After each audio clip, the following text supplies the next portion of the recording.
अस्सलामुअलैकुम प्यारे किसान भाइयों, मैं उम्मीद करना तुसी खरीयत नाल होवोगे। सियाने आंदे ने भी जिन्हों आखे रब ना मारे वो नहीं मरदा। गल ये बन गई है भी वो किवें एक गल सुनी हुई, उन्हें आख्या तेनों सारे मारन आ गया, उन्हें आख्या पता कर नाल रब तो नहीं हैगा, उन्हें आख्या नहीं, उन्हें मुड़ नहीं मैं मरदा। यानी कि जिन्हों रब रखे वो नहीं मरदा। प्यारे किसान भाइयों, सारा ने पहले तो असी अल्लाह पाक का शुक्र अदा करिए कि अल्लाह पाक ने धुप काट दी है। पहले अज तो 8-10 दिन पहले जी समोग सी वो साड़ी वाही नूं तबाह कर गई सी। उहदे नाल बहुत ज़्यादा नुकसानात हो गए सन। जो मटरां दी फसलां सन वो भी खत्म हो गए, एक तीला तीला बन गया। जे आलू सन तो आलू भी इको तीला तीला होता होया जे वो भी इवें हो गए से गुट्टे गुट्टे, जिमें कोरे नाल वल्लां उतों हो जांदियां ने, घुट जांदियां ने, खत्म हो जांदे ने। इस तरह वो भी लगते पे सन भी जिमें गुट्टे गुट्टे ने। असी अल्लाह पाक का लख लख शुक्र अदा करिए कि अल्लाह पाक ने सूरज काट दिता है। हुण हर शहर ते खुशहाली आ गई, हर शहर ते खूबसूरती आ गई है धुप की वजह नाल। पहले सूरत हाल ये हो गई सी भी सानू इवें लगदा सी भी ये होना ही कुछ नहीं। असी स्प्रेवां कर ते स्प्रेवां दे पैसे भर भर ते असी बुढ़े हो जाना सी। लेकिन अल्लाह पाक ने आपदा एहसान किया कि सूरज निकल पिया है। देखो जिमीदार किसान भाई जड़े ने वो तो पहले ही बेचारे मरे पे ने, उन्होंने हालात पहले इस तरह हो गए ने, वो ख़त्म हो गए ने। उतों वेखो किसी ने सानू किसानों नू ख़त्म करने वाली कोई कसर नहीं छड़ी। गौरमेंट की तरफों उतों फिर टैक्स लग गया है कि 1 जनवरी तो ज़राई टैक्स लग गया है। तो जिन्ना जड़े माल मवेशी खरीदन दे या वेचन दे उन्होंने ते भी टैक्स लग गया। यानी कि वो भी किसानां दी है ना, जे मवेशी माल मवेशी भी किसानां दे ने। यानी कि किसान जड़े ने ना साडे, इन्हां नूं हर तरफों ख़त्म करन दी कोई कसर नहीं छड्डी गई। तो असी तो अल्लाह पाक की तरफ रजू करिए, अल्लाह पाक का शुक्र अदा करिए, अल्लाह पाक ही ये साडे ते रहम करे। लेकिन इत्थों दे साडे जड़े मुतलका जिन्ने भी साडे नाल रिलेटेड ने किसी ने कोई कसर नहीं छड्डी। वेखो हुण साडा गंदम दे सीजन सी ते गंदम दे विच आ ते ये गौरमेंट नूं चाहीदा सी कि सानू डीजल सस्ते मिलदे, सानू बिजली सस्ती हो जाती या सानू खादां सस्तियां मिलदियां।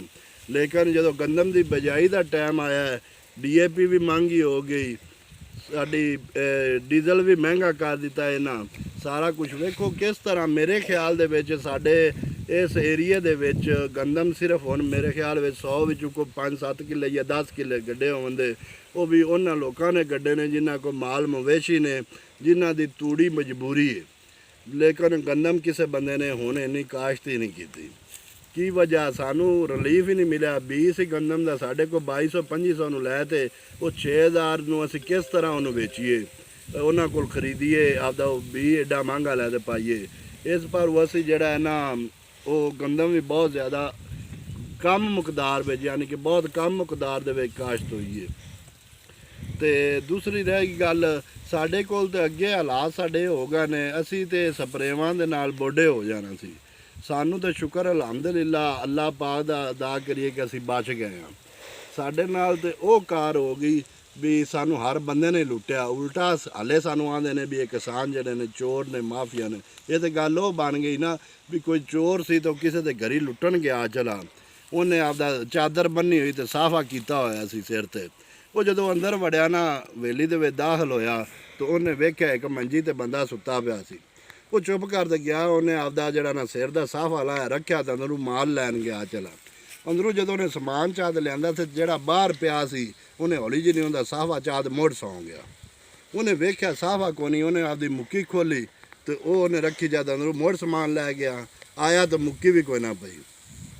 उन्हें वो बंदा काल उठ बैठा तो उन्हें उन्होंने फाड़ते ना तो रोला च पाया। वो बेचारा हलफ नंगा सी, उन्होंने रोला च पाया तो उन्हें आख्या चुप कर, हौसला कर, हाले भी असी चोर हाँ, यानी कि हाले भी मैं चोर हाँ, मेरी हर शय तू चाई खाना, उल्टा तू रोला पाता पे। साडी गल तो वो बन गई किसानां दी भी असी आपदी हर शय ख़त्म कर बैठे। इन्ना नुकसान हो गया सानू, ये जिहड़ा नुकसान हो गया ये किन्ने यानी कि फसलां आवन ना, अगर सानू मुनासिब रेट मिले दा, सही रेट मिले दा, एवरेज ठीक आवे दी, फिर जाए साडे कर्जे लवन दे। ਉਦੋਂ ਪਹਿਲੇ ਅਸੀਂ ਇੱਕ ਕਰਜ਼ੇ ਦੇ ਵੱਡੇ ਸਾਰੇ ਬੋਝ ਦੇ ਥੱਲੇ ਦਬੇ ਹੋਏ ਆ। ਖਾਦਾਂ ਵਾਲੇ ਸਾਡੇ ਮਗਰ ਨੇ, ਤੇਲ ਵਾਲੇ ਸਾਡੇ ਮਗਰ ਨੇ, ਠੇਕੇ ਵਾਲੇ ਸਾਡੇ ਮਗਰ ਨੇ। ਯਾਨੀ ਕਿ ਜਿੰਨਾ ਵੀ ਅਸੀਂ ਮਾਰਕੀਟ ਦੇ ਵਿੱਚ ਦਾ ਦੱਪਾ ਲਾ ਦੀਆਂ ਫਸਲਾਂ ਪਕਾਉਂਦੇ ਰਹੇ, ਫਸਲਾਂ ਦਾ ਉਹ ਸਾਨੂੰ ਉਸ ਐਵਰੇਜ ਨਹੀਂ ਆਈ, ਉਹ ਰੇਟ ਨਹੀਂ ਮਿਲਿਆ, ਉਹ ਸਾਰਾ ਕਰਜ਼ਾ ਸਾਡੇ ਉੱਤੇ ਚਲਾ ਗਿਆ। ਤੇ ਹੁਣ ਮੈਂ ਉਮੀਦ ਕਰਨਾ ਅੱਲਾਹ ਪਾਕ ਦੀ ਤਰਫੋਂ ਸਾਡੇ ਤੇ ਇੱਕ ਬੜੀ ਮਿਹਰਬਾਨੀ ਹੋਗੀ, ਰਹਿਮਤ ਹੋਗੀ। ਅੱਲਾਹ ਪਾਕ ਨੇ ਧੁੱਪ ਕੱਢ ਦਿੱਤੀ ਹੈ।